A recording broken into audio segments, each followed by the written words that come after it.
हिमाचल प्रदेश में जैसे जैसे चुनाव नजदीक आ रहे हैं वैसे वैसे राजनीतिक पार्टियां लोगों के बीच जाकर संवाद कर रही हैं। शनिवार को आम आदमी पार्टी के नेता और दिल्ली के स्वास्थ्य मंत्री सत्येंद्र जैन ने कसौली विधानसभा क्षेत्र में जाकर लोगों के साथ संवाद किया और साथ ही जयराम सरकार पर जमकर भड़ास भी निकाली।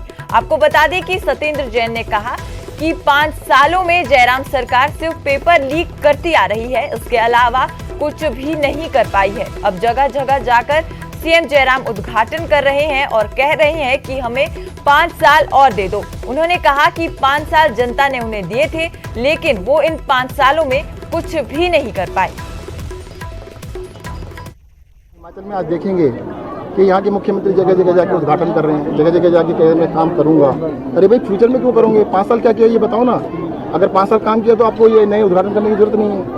अगर 5 साल काम किया तो आपको ये कहते भाई मैंने काम किया तो वोट दो। कहते काम तो कुछ किया ही नहीं। कहीं में बिजी थे, घोटालों में बिजी थे, पेपर लीक करने में लगे हुए थे। अब 5 साल पेपर लीक करने में निकल गए। अब कहते अगली बार करेंगे। अगली बार जनता नहीं चाहती है। जनता को देख लिया, जनता ने बीजेपी और कांग्रेस को अच्छी तरह देख लिया। अब एक मौका आम आदमी पार्टी को देंगे, झाड़ू को। वहीं सोलन के राजकीय छात्र वरिष्ठ माध्यमिक विद्यालय के विद्यार्थियों के लिए शनिवार का दिन यादगार बन गया। आपको बता दें कि राज्यपाल राजेंद्र विश्वनाथ आर्लेकर ने उनकी क्लास में आकर उनसे बातचीत की। छात्रों के लिए ये अनुभव विशेष था। बातचीत में राज्यपाल ने कहा कि मनुष्य को बनने का बहुत बड़ा साधन पुस्तकें हैं जो हमेशा हमारे पास होनी चाहिए। उन्होंने कहा कि पाठ्य पुस्तकों के अलावा अन्य पुस्तकों को पढ़ने की भी आदत होनी चाहिए। अगर ये आदत बचपन से ही होगी तो ज्ञान बढ़ता जाएगा और विषय का ज्ञान भी बढ़ेगा। के विद्यार्थी सामने बैठे हुए थे।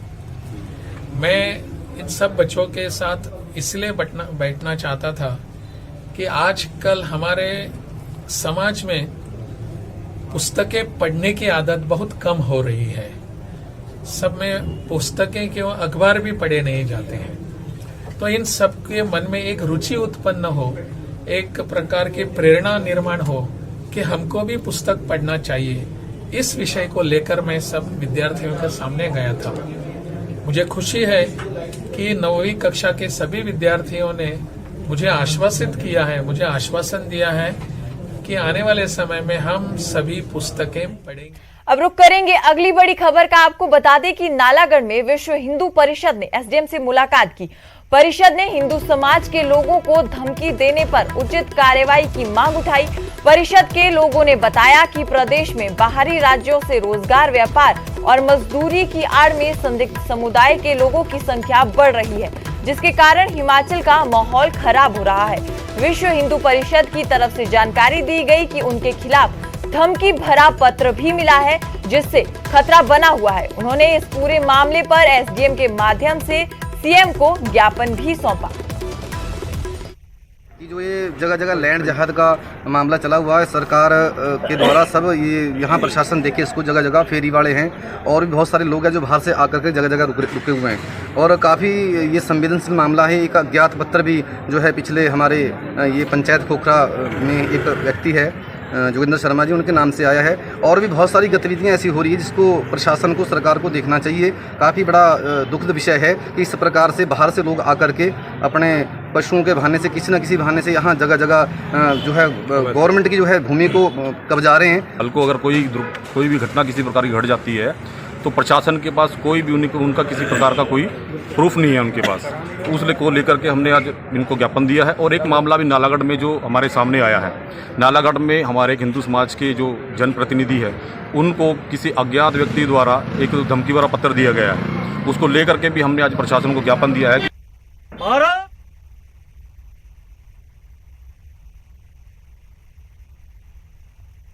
और इस खबर में ज्यादा जानकारी के लिए हमारे संवाददाता का रुख कर देते हैं। हमारे साथ हमारे संवाददाता जगत बैंस जुड़ चुके हैं। जगत, किस तरह का ये धमकी भरा पत्र था जिसकी बात यहाँ पर की जा रही है और क्या कुछ अपडेट आपके पास?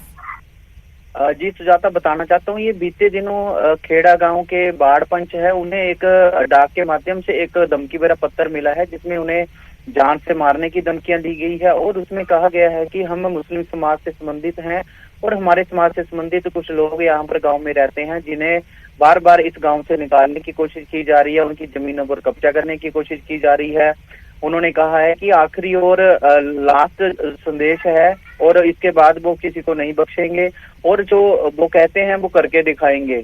ऐसा उन्होंने कुछ लिखा है। मुस्लिम समाज के लोगों के ऊपर हिंदू संगठनों द्वारा भी एलिगेशन लगाया गया। इसी के चलते एसडीएम नालागढ़ के माध्यम से पहले भी एक बार ज्ञापन दिया गया और उसके बाद फिर हिंदू संगठनों में खासा रोष देखा जा रहा है कि जिस तरह के हिंदू संगठन से संबंधित एक व्यक्ति को इस तरह धमकी भरा जो धमकी भरा लेटर यहाँ पर मिला गया है, पत्थर डाक के माध्यम से भेजा गया है, उस पर जहाँ जांच की मांग की जा रही है, वहीं यहाँ पर माहौल खराब होने की भी जो स्थिति है वो पैदा हो रही है, क्योंकि मुस्लिम समुदाय की ओर से किसी का कोई नाम उसमें नहीं था।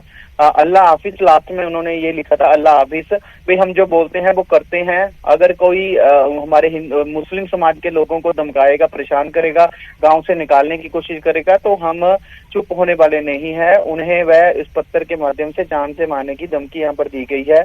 हिंदू संगठनों का इस पत्र मिलने के बाद लोगों में रोष है।